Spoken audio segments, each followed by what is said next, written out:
Welcome to Tokyo Alpha, the show where, this week it's one guy not in Tokyo talks about NFTs from Japan with one guy that is in Tokyo. I'm in Tokyo now. Yeah! So, all right. So I'm Tony Vega. I do a podcast in Japanese called NFT Nippon about Japanese NFTs in Japan. And, I'm based in Hawaii. And normally, Crypto, my co-host, one of the co-founders of Spam DAO, a Japanese alpha community, is also in Hawaii. But today, you're in Tokyo. Yeah, enjoying life. Yeah, man, I'm jealous. Hmm. When did you get there? I got here a couple of days ago and I will stay here till next Tuesday or Wednesday. Okay. Yep. So all right then. Let's just start. Usually we start with what we've been buying, but you know what? Let's just start with have you done anything interesting? I know you're like there's some events going on, or there will be. Like what's going on? Yeah. There's like NFT events in Tokyo on a daily basis, and I've been missing out. And I see all the pictures, people lining up outside. Yeah. And it's getting big for sure.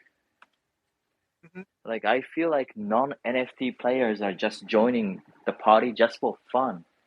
So a lot of people are interested in NFT. That's good. It's not just the people with MetaMask, people with the interest is showing up as well. Yeah. Like I think that's the thing about Japan, that like it's more, people are more open to it because there's less negativity. And in the West, especially the US, there's so much negativity that it just kind of splits off. So, but generally the whole space is quite positive in Japan, and it seems like people are more willing to give NFTs and everything, all that stuff, a chance once they learn about it.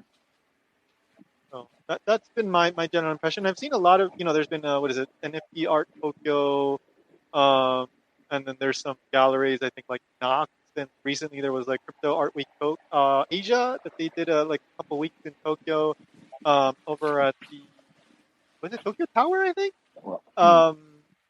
Yeah, so I've seen a lot of stuff going on. So I mean, and another interesting thing that I think is going on is because Tokyo has such a big population that you can get people to come to those events on a regular basis, but in a lot of these other places, like in Hawaii, for example, there's probably not that many people that would go like on a regular basis. Yeah, you gotta take airplane to get there.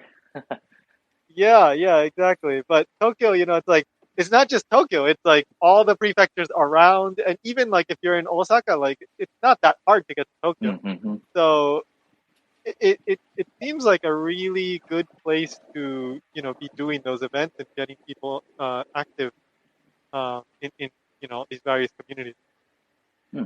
Yeah. Do you have any specific plans, like which ones you're going to go to, or what have you been to? Yeah, my biggest plan would be this weekend's event for Yugian. Yeah, they're gonna have a big event on a cruise ship like building on the ocean. And they got booths, and they got a lot of booths set up for all the projects, and it's gonna be amazing. I'm gonna meet up with my community. Wow, with Spam DAO people. Yeah, and probably a couple of other founders will join as well. Nice. So that sounds really fun. Yeah, so we're going to talk more about Yugian in later in the show, but that's great. When is that? That's in the weekend? It's on 22nd and 23rd, the Saturday and Saturday and Sunday. Nice. Yeah. I wonder, are they going to do the reveal during that time? I'm not too sure. It's not about their own project. I feel like it's more of a network event. Yeah. I mean, I know. I think Six Maker's going to be there. He was talking about Six Makers. He is good at maneuvering on Twitter. Like very he is good. a professional Twitter player. He is. He's awesome. He's really good. He built a quiet community on Twitter. Yep. always on Spaces and everything. Yeah. But for anybody that doesn't know, Six Maker is one of Japan's most well-known like NFT native artists. Yeah, he's very, very popular. It's just spelled the number 6 Maker. You can look him up; he'll pop up right away. His stuff sells like immediately. Like it goes up and it's like he's not even done pressing like list and it like sells immediately. So. Yeah, I'm hoping to meet him and So, exchange a couple of words with him. yeah. Yeah. That'd be awesome. Like I talked to him in my Discord recently with all the students. I've yet to but yeah, hopefully, maybe in the summer or whatever when I can go. But yeah, that's awesome. That's awesome. I'm jealous that you're getting to Hawaii is nice, but Hawaii is a tiny island, so it's nice to get off the island. Yeah, yeah. Hawaii is not the best place for NFT players, Not really, not that I know of. I mean, there's a couple people, you, me, Azuki, who's listening. She's so nice. She's so nice. Yeah, she is. Yeah. And then there's Bento Boy, which we don't know personally. Yeah, but, I have never seen that kid. Yeah. Oh man. I don't know. I mean, I know he lives here. I mean, I've seen him in interviews. He talks about Hawaii and stuff, so I know he lives here. But yeah, I've never. Of course, why are we going to run into him? Like, the chances of that are very low. But anyway, there's at least like 3 or 4 of us here in Hawaii. Yeah. Anyway, all right. So let's talk about. So what did we buy this week? What NFTs did we buy this week? So I don't know, Crypto. You've been too busy. You haven't been buying anything. I think, right? I think right after the last show, I bought Yugi. Oh yeah. Okay, so we'll talk about Yugi in a moment. But aside from Yugi, anything else? Aside from Yugi, I haven't bought anything. I've been just busy traveling and stuff. Yeah. Okay. So as for me, I bought 2 things. So the most recently, I bought a bunch of NFTs from this Japanese NFT creator called Shiromaro. So that's Shiromaro. And his I think it's the he. I'm not sure though. It's his Twitter is Shiro_Maro_. I think. And I pinned one up. It's one of the pinned tweets, but it's a really like cool style. It's mainly like very simple colors, mainly black. But I don't know. I think I just kind of like the style. There are these different characters. They look like almost like living ink characters. Yeah. Almost like they're kind of drippy. Yeah, and they're I don't know. I just like they've got this. Shiromaru has like cats and rabbits and this frog rabbit, and they're kind of cool. They're just kind of cool. And I don't really know that much about this person. I know they've done like T-shirts and stuff and like skateboard decks and different designs, and I think they've got a really cool style. So I just bought a bunch. They were super cheap. They were like 0.006, something like that. So I bought like 5 of them. The collection is currently sold out, but I know they're going to produce more. So if you're curious about that, go check them out. And then one other thing, I bought another NFT by this creator called Tonoken. So Tonoken is TONOKEN_NFT. Tonoken is someone that I met because of the show that I do, NFT Nippon. They emailed the show asking questions, so I got to know them like that. They're a very talented artist. Recently they've been doing a lot of like ukiyo-e kind of stuff. Like the project that I bought recently is like the 7th one that I bought in their project. It's called Edo 100 Days, something like that. So for 100 days, they drew like an ukiyo-e picture like every day. And they're currently listed for like 0.01. There's some that haven't sold yet.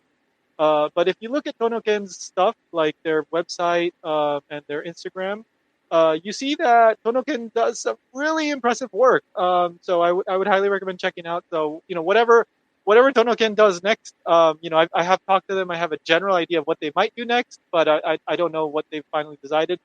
But I think they've got some pretty cool stuff coming down the line. So you might want to pick one up for 0.01 if you like what they're doing, right? So I can't say what I can't tell you what to buy. I can just say, check out this thing that I bought. It looks kind of cool. If you like it, check it out. So that's all. That's Tonoken.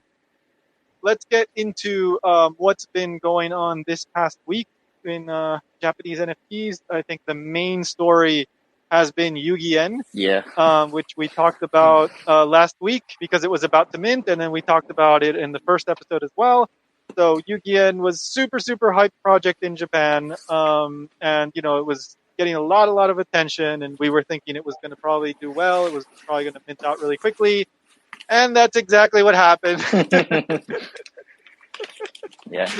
So just to summarize what happened, because it's kind of a little bit of a long story, but so it minted out on Tuesday, like U.S. time. It was 4 a.m. for me, so I ended up waking up at like 3:45 a.m. just to try to mint. They had some trouble on the website that did not allow quite a few people to mint, but it still sold out pretty quickly. And then, of course, there was a lot of FUD and complaining going on in the English chat, and it was kind of crazy. But eventually, they announced, okay, we're going to try to fix something because they had only sold half of the supply of 888. They only sold 4444. So eventually, they announced that they were going to do an extra mint of 1,111, and that happened. This morning. But before I get to that, like I said, it sold out immediately, basically, and it did crazy amount of volume, especially for a Japanese project. It ended up ranking top of overall NFT volume, not just trending, but actually, I think for the day, for maybe like 1.5 days, something like that, roughly. It was 1 or 2 days. It did like, what is it, like 400 or 500 volume, I think, in the first like 24 hours, roughly. Yeah, maybe more than that. Yeah, maybe. Yeah, it might have even like 600, maybe. I can't remember, but it was. You don't see this for Japanese NFT projects usually. Like, this is very rare. So it was going crazy. I'm sure like a lot of people that couldn't mint, they ended up buying off secondary, like crypto. Yeah, I mean, I had to for the event. That was like my ticket to the event. Yeah. Oh, true. Yeah. Yeah. You have the extra motivation, but you got in pretty early, right? Like, what was your price when you bought in? I bought in at 0.15 and 0.18. It was flying. I had like so many failed transactions, and I was rushing. Yeah. But you got in early because right now it's like last I checked, it was almost 0.27, but it's been going up and down between 0.25, 0.27 the past like 12 hours.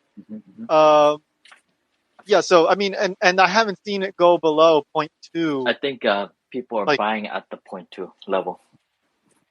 Yeah, that's like last night people were like not letting it go under 0.21.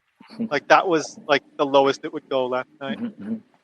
So, what I've seen is the number of unique owners has kept going down. So I think like last week when it launched, it was 40, maybe low 40s. And then last night it was 29%. Right now it's like 31%. So it seems like the flippers are leaving, and probably the Japanese community is the one buying it up. I think so. And just not letting it go down. Yeah. Yeah, because like for example, like what you just said, right? You bought it to get into the event, right? So like for the Japanese community, like there seems to be like actual utility there, right?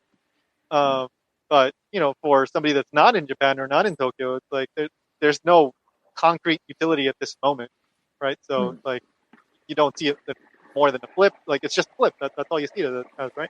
Absolutely. Yep. And it was a pretty nice flip because it went all the way up to 0.3 and it minted out at like 0.07. So that and you could mint 2. So in theory, you could have made around like 0.5, or most people aren't going to sell the top, but you could have probably made around between 0.4 and 0.5. So it was really, really impressive, really incredible to see a Japanese NFT project just do that. I think they were extremely like strategic and really smart about what they did in the launch. They've been saying the whole time, we've got 8,888. Yeah. And then what is it, like a day or two before, the mint, they're like, well, we're only going to sell 4,444. Yeah, that thing was a little bit crazy, like honestly. Yeah. It was already, they were already over allocating the whitelist, and as soon as they cut it down in half, the amount of over allocation doubled. Yeah, it's crazy. It's crazy. Yeah, I mean, for the project, in a way, I guess you could say it's like incredibly smart.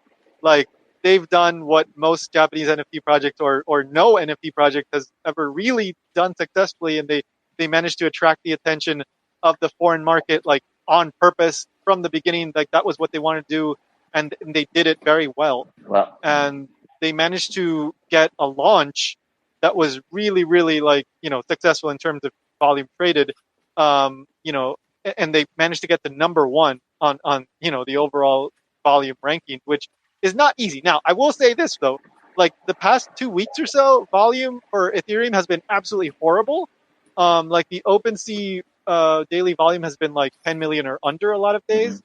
So right now, it's easy for a Japanese NFT project to get on the trending or even like top 10. Easy, relatively speaking. I mean, it's not actually easy, but relatively speaking, like compared to 6 months ago. Because the Japanese NFT market is very stable right now. Like things keep selling pretty well. New projects keep selling out. But in the West, it's like very few projects are launching and only like the big projects are getting attention. Yeah. So, Japan is steady, and that has made it easier for those projects to kind of go up to the top of the rank. I would say so. Yeah. So, but that was also like, I think another strategic thing, like because they were able to launch at this point in the market where things are not hot, Yugian was able to, rise to the top and make a huge impact. And, it would have been much more difficult to do this like back in January. But the fact that they did it and they're number one, and they can say this for the rest of time. They can always say, we managed to get the number one. What other Japanese NFT project managed to get the number one? I don't know. We'll see. Right? Yeah, we'll see. Like at this point, like, in the future, probably it'll happen again. But, it's still something they can say that maybe no other Japanese NFT project can say. I don't think Crypto Ninja Partners made it to number one. They've made it to the top 10, and they actually just made it to the top 10 again in the past couple of days. But I don't remember seeing them at number one. But maybe I'm wrong. Yeah, maybe because they started off at like 0.001. Yeah.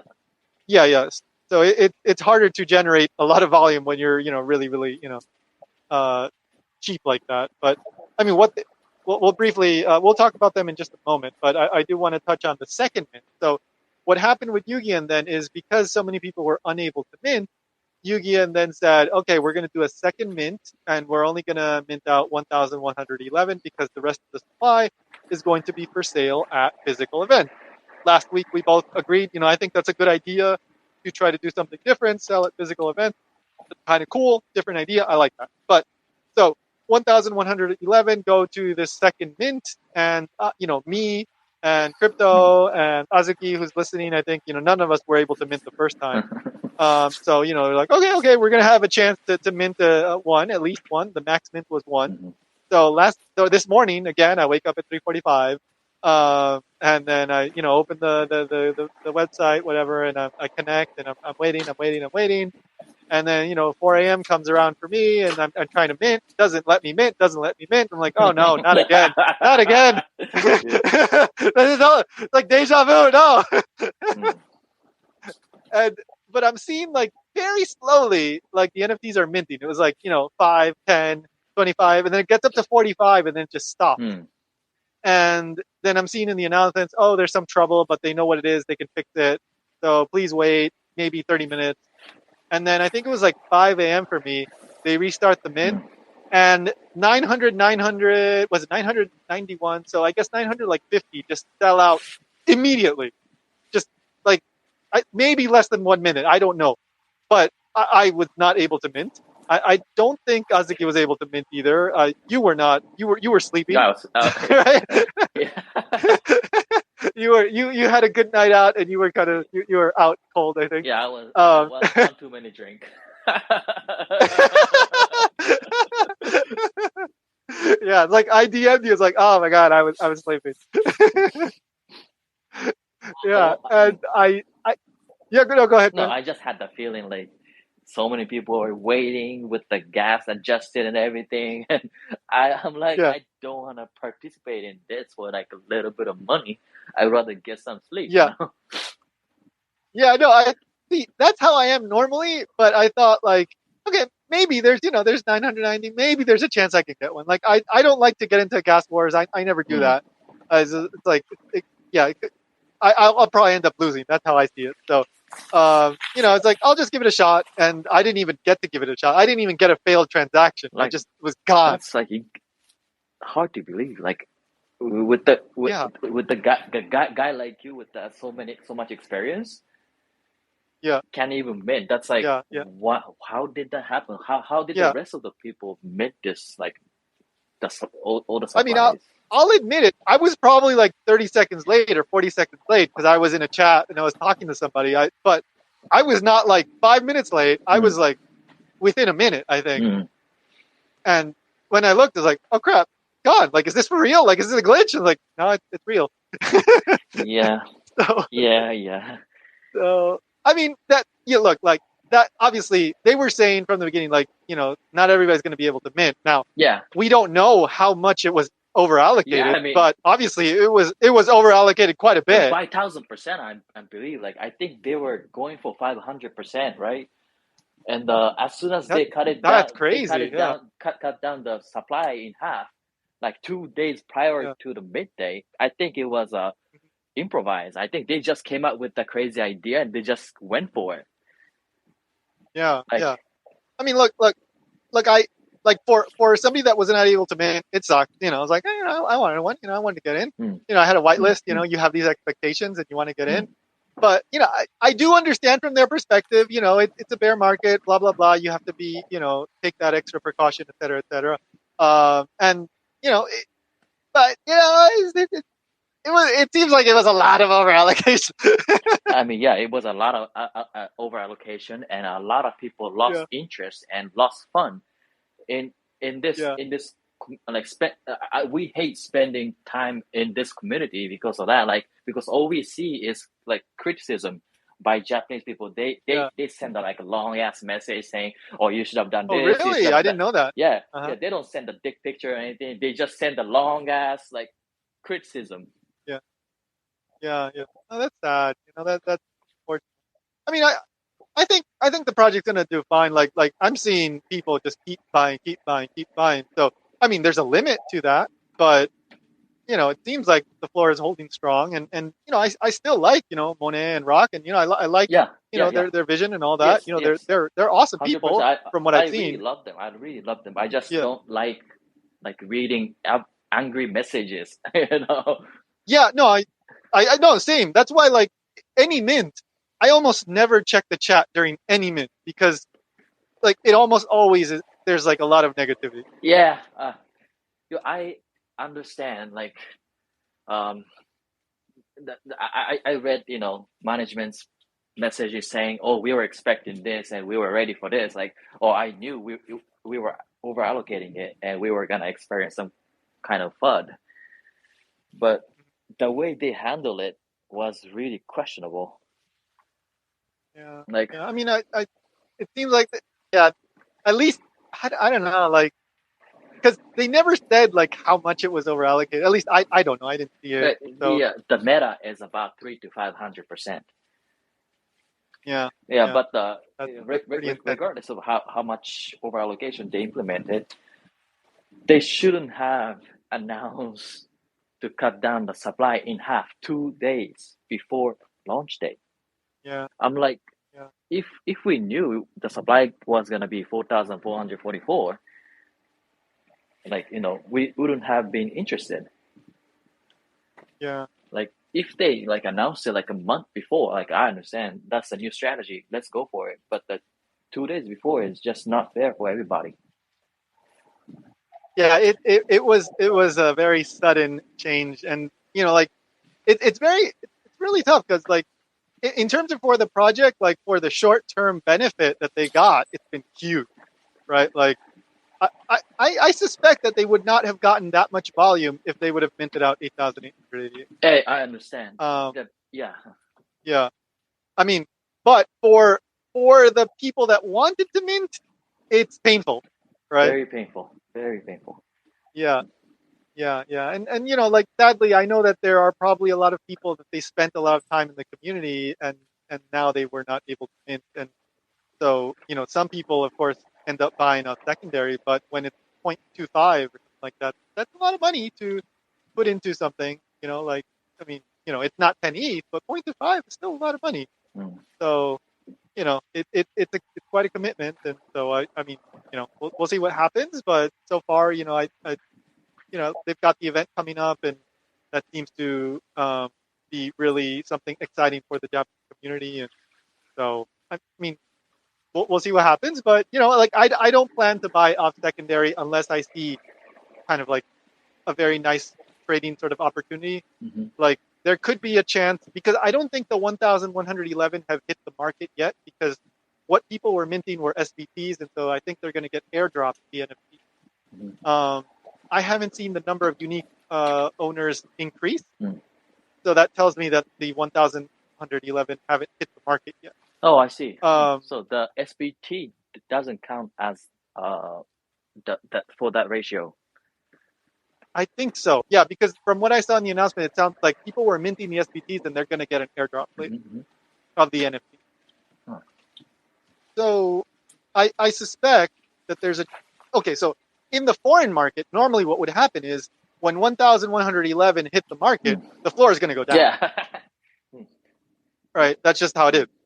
But they're probably going to airdrop those before the reveal. So then what could happen is once reveal comes, it's going to like pump. And then after reveal, it could dump again.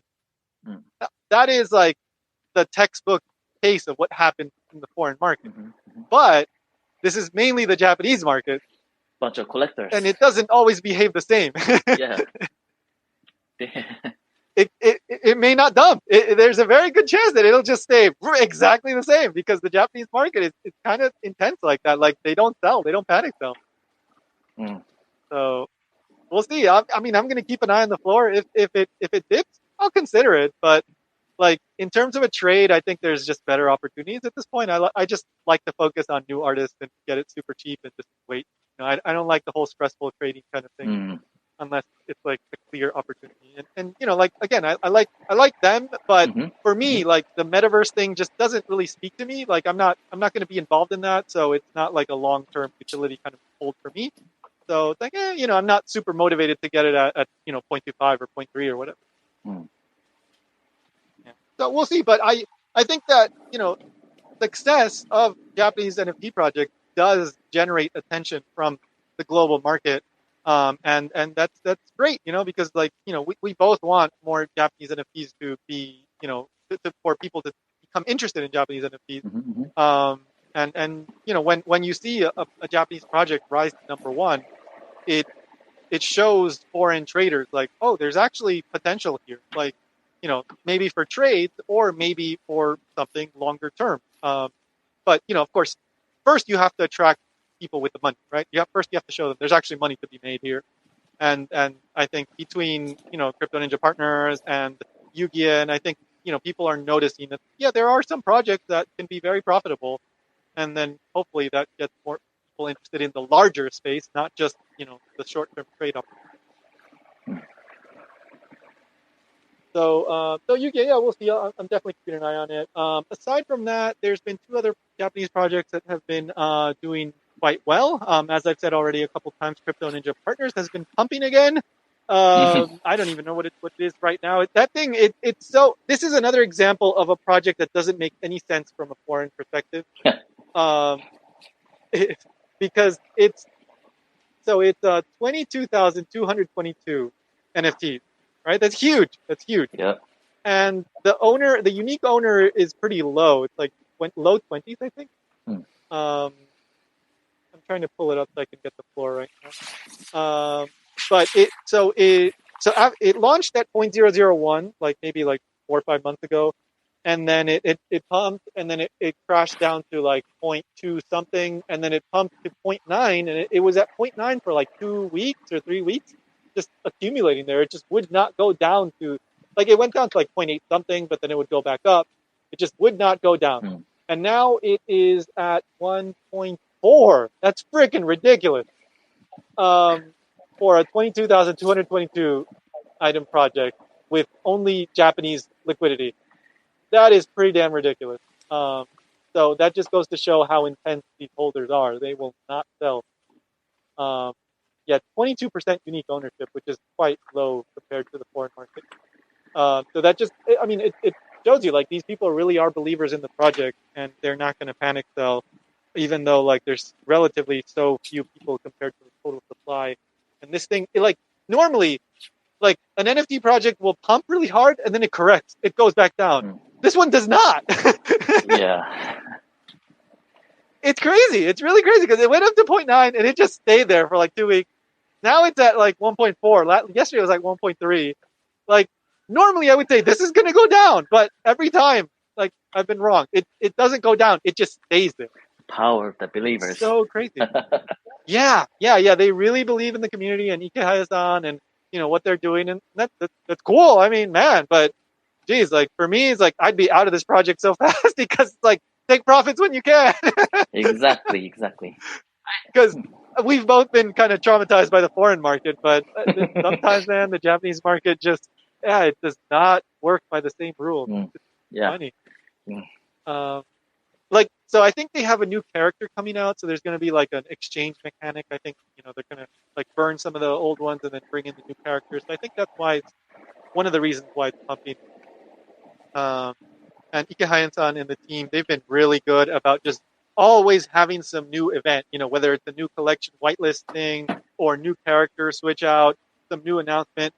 They're very good at that marketing side. So, that's also not surprising why they're always able to generate that interest that keeps the volume pumping. But nevertheless, it is very impressive to see such a huge collection retaining that floor. Not just retaining, but like continuing to go to a point that, to me, for the Japanese market, does not make sense. But NFTs don't make sense sometimes. But yeah, that's CMP, Crypto Ninja Partners. And then another project that has been doing pretty well is another one that I didn't know about, but it's called Sougen, Sougen. And I didn't know about this until it started popping up in the ranking.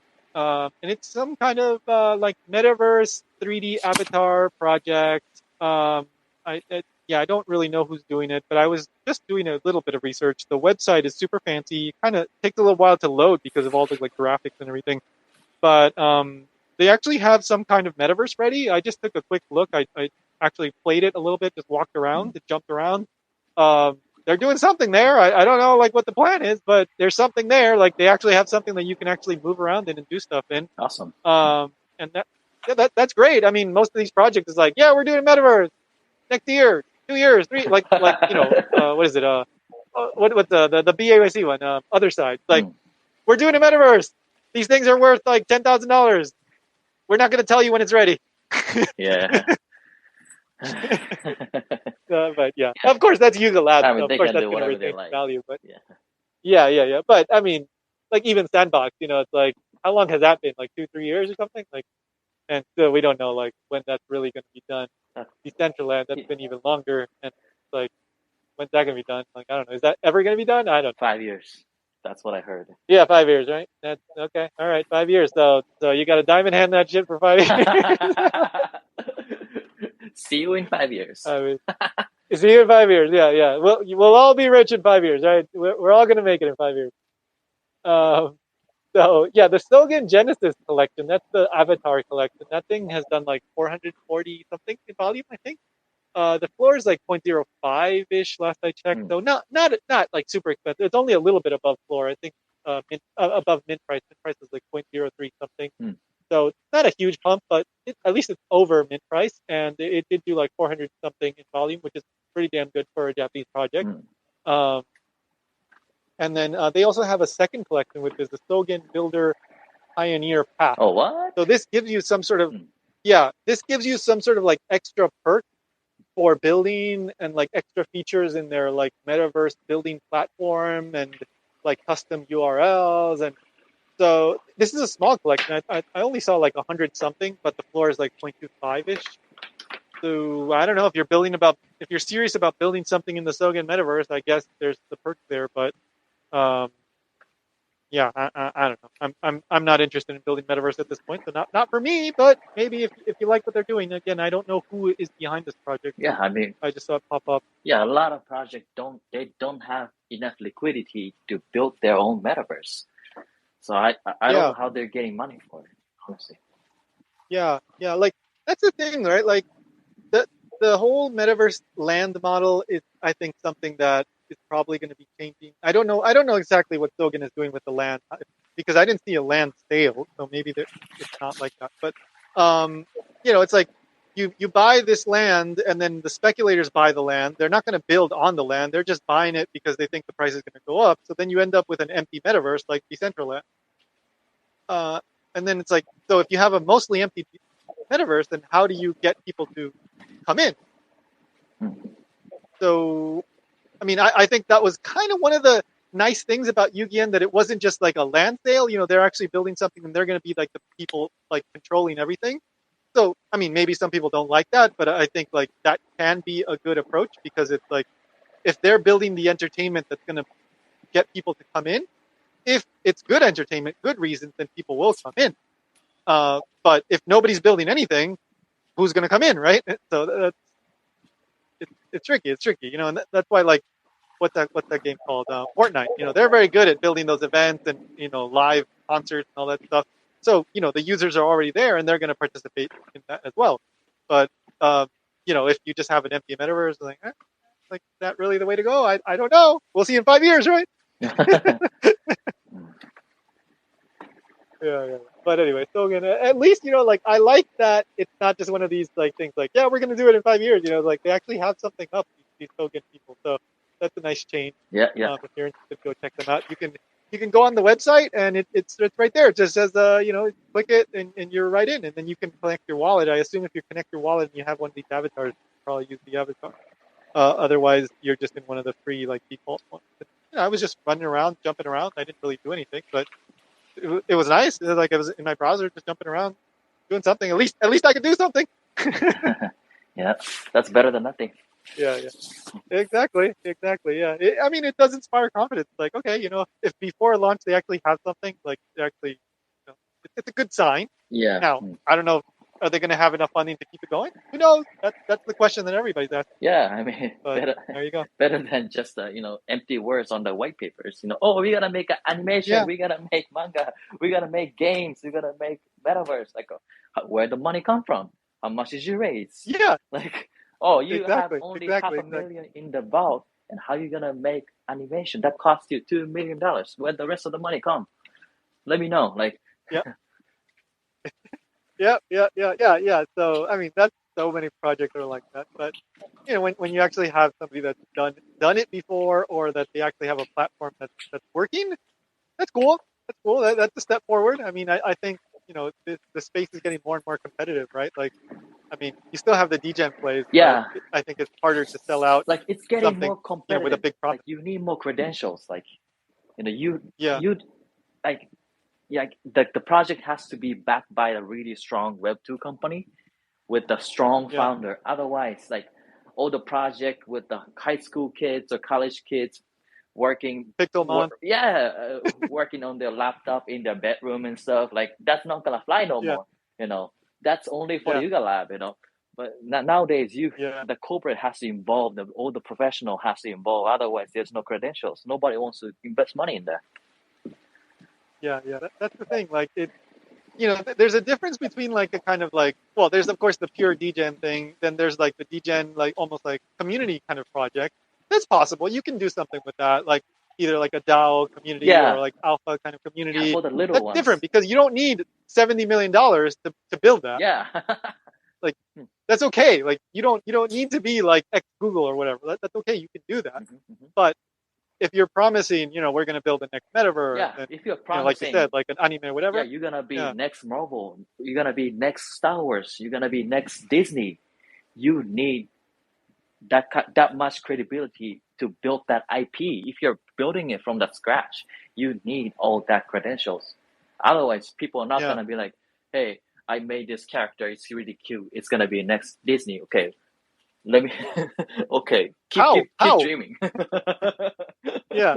I mean, it kind of, it reminds me a little bit of like we talked about this like maybe 2 weeks ago, like Kitaro World, the one that the cat project that was like Asian. that thing, it keeps pumping. It keeps pumping. Like it's holding the floor like 0.2 something. And I'm like, why the hell are people buying this? As a Japanese, we couldn't even touch it. Like this is stolen art. I mean, this is like ridiculous. Like to me, like the whole model was like they're gonna release an augmented reality coloring book that's gonna license the characters of the NFT. Yeah. And they're gonna share that with the holder, the profits, I guess. Yeah, I don't even know if that's illegal. I don't know. Number one, I don't even know if that's legal. Number two, who the hell's gonna buy that coloring book? Yeah. What, like, are people gonna buy that? Is there gonna be money to be made from that? Yeah. I don't think so. Yeah, would you rather buy fake ass Ghibli coloring book, or would you rather buy Disney coloring book?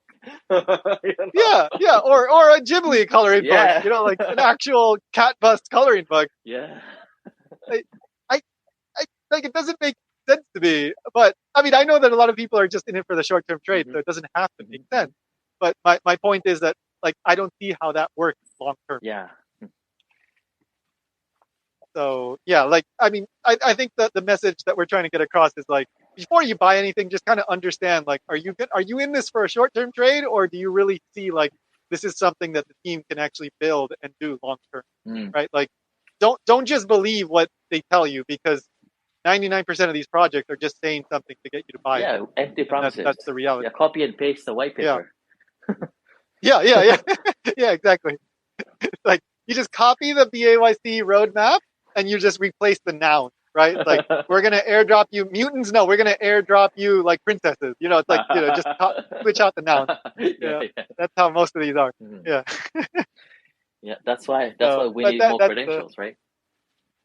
Yeah, exactly. And we're trying. You know, how do we get credentials? By criticizing stupid projects. That's how we get credentials. No. I mean, like no. In general, I know you mean in general. Like, you know, like founders that have actually done stuff before. You know, it's like, oh, they've already like the Digi Daigaku guy. Like, I mean, I don't know if 8 ETH or 10 ETH or 16 ETH is a fair price. Probably not.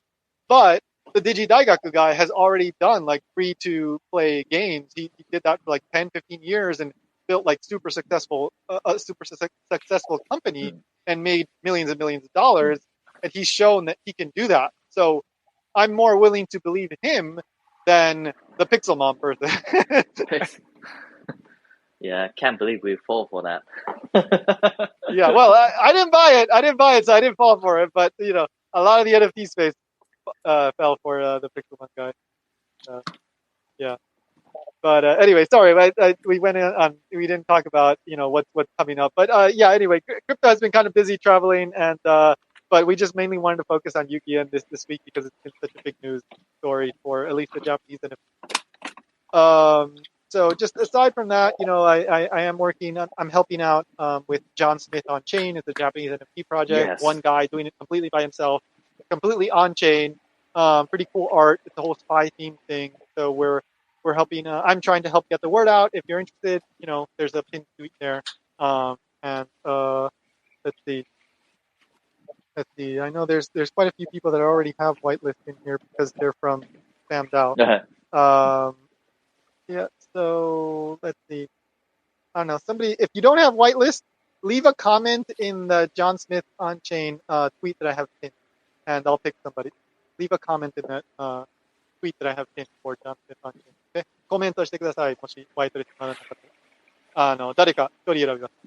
So yeah, I'm working on that. That should be coming out in November. You know, we're working hard on that. And crypto is busy in Tokyo, but Spam DAO should be minting in the coming week. Yeah, I mean, alpha pass. This Friday actually. Oh, this Friday! Yeah. Oh man, geez, I'm so out of the loop. Okay. Hey, if you want one, you know, I could get you one too. No. Yeah, of course I want one. Yeah. Let me know. Yeah. So okay, so this Friday, cool. So yeah, I don't know. We'll keep an eye on that. Go follow crypto at Curi CURI the DGen. You can keep up with whatever. All right. So next week we will not do a show. Crypto's going to be traveling, so we're going to take a break next week, but should be back the week after, and we'll have 2 weeks of stuff to talk about probably. Yeah, but hopefully I will have really exciting announcement that I can share. Ooh. Yeah, it's not Nice. it's not regarding spam down. It's something else. It's something crazy. You know. The thing that we talked about. Yeah. Okay. All right. The thing that we talked about. Okay. It's not official. Okay. Gotcha. But if I think that would be a pretty nice announcement. Yeah. So, come back in 2 weeks. Keep an eye on that. You can follow me at the Vega Tony or Tokyo Alpha HQ. That's where I upload this stuff. And normally we record Tuesdays at 3 p.m. Sorry, that's Tuesday 3 p.m. Hawaii time. So that's 9 p.m. Eastern Standard Time, U.S. and that's Western. Sorry, Japan time, 10 a.m. Wednesday. So that's when we normally record these live. But then I upload them as podcasts later on. All right. So thank you guys. We got a nice little crowd here. Thank you guys for coming. And thank you, Crypto, for making time. And I don't know if you were waking up or you have a crazy sleep schedule even in Japan, it seems, because you were like talking to me at like 5 a.m. Japan time. Yeah. But anyway, thanks for taking time from your Japan trip, and we'll be back in 2 weeks. Thanks, guys. All right, thank you, guys. Bye. Okay, bye.